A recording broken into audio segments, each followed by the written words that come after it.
For the first time since September of 2019, the United States will play Mexico in a major international. It is the under-23s. It's Olympic qualifying, so it's not apples to apples with the senior international, but it's still a big deal because USA and Mexico is going to become a bigger fixture as we head to the 2022 World Cup, and then, of course, to the 2026, where the United States, with the help of Mexico, will be hosting. So many factors that should get you excited and reassure you that this rivalry is going to take a big step upwards.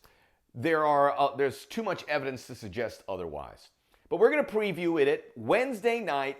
Both these teams, their final group game in Olympic qualifying, both won their previous two games, so they're going to go through. The question is who finishes first, who finishes second.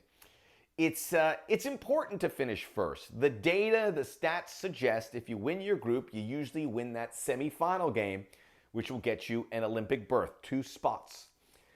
You also want to beat Mexico, and they have a lot of momentum, and this is a star-studded group they have brought to Guadalajara. So, if you beat them here, it sets the tenor, and it gets people talking. So there's a lot of value in winning the group.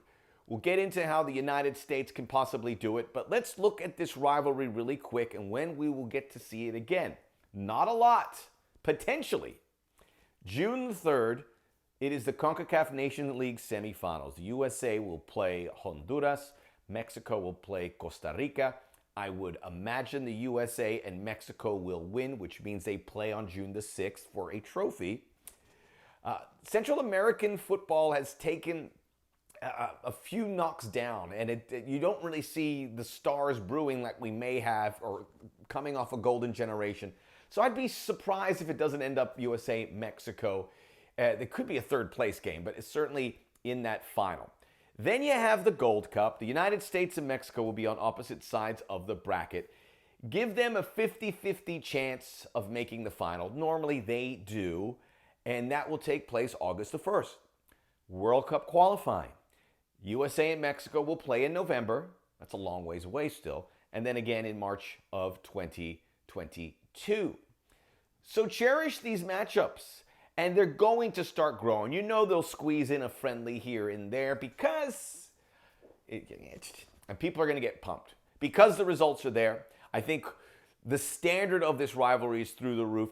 Mexico had a high standard, but when we go back to not qualifying for the World Cup, the USA are here, and then all this evidence that they're really turning the corner. All the players playing in Europe. Big news this week, Sergino Dest starts for Barcelona and scores 2 goals. And look how Lionel Messi, how he assisted on one of the goals, how happy he looks. This is a big wrinkle for Barcelona as they pursue the Spanish title. And I would imagine Dest is going to be in that lineup more often than not because he can provide those options. And people are giving rave reviews for him and are great comparisons as well. But this was a big fixture for him. Christian Pulisic started for Chelsea, looked good in an FA Cup game. Also coming off a good substitution role for them in the Champions League. Chelsea are going to be kept very busy. Pulisic is now in the ascendancy for now. We wait with bated breath because it's been quite a roller coaster ride for him. So the European-based players have been huge. Mexico have had a big push as well in Europe, led by Tecatito Corona, who will be playing for Porto in the Champions League quarterfinals. That is massive.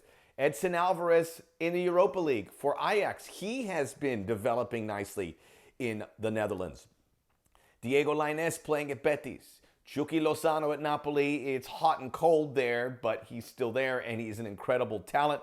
And we hope Raul Jimenez, who is back in training. I know it's a rivalry, but I want to see him back in there. He had this horrible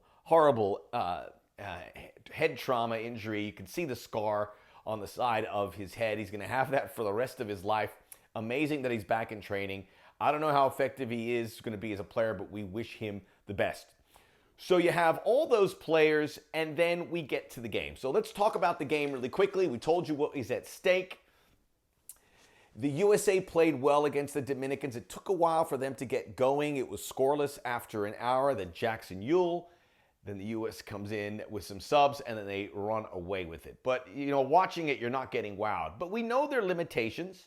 We know they had to send some players home.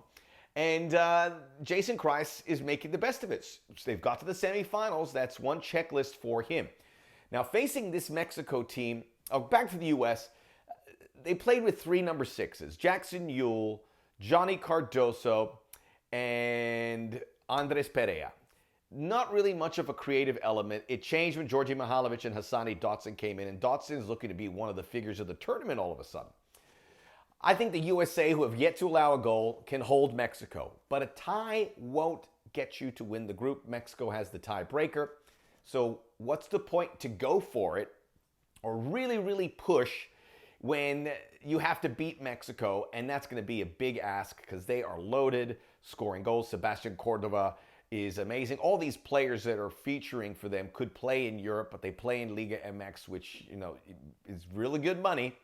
JJ Macias can't get in the starting 11. He comes off the bench. Charlie Rodriguez pulling the strings. Uriel Antuna scored a goal as well. Canelo Angulo, another super talent. It's going to be hard to slow them down, but the U.S. defensively have done a nice job, so I think they can. But if you can't get first place, this is a spot for Jason Kreis to be really cagey, protect some players for the big game in the semifinals against maybe Canada or Honduras. You got to like their chances against either one. Canada could be a little scary because they're in the ascendancy. Honduras and Costa Rica, they're kind of stuck in the mud a little bit now, waiting for some new talent to arrive. But you got to put yourself in position on Wednesday night, after Wednesday night, to be ready on the weekend to qualify for those Olympic Games. It's a lot brewing. It's a great fixture. Enjoy them because you don't have that many. We'll be all over it on the Soccer O.G. And also the USA senior team playing Jamaica on the 25th. So a lot to keep you busy. If you have some free time and you want some great content, the Soccer O.G. is now a podcast available everywhere podcasts can be found.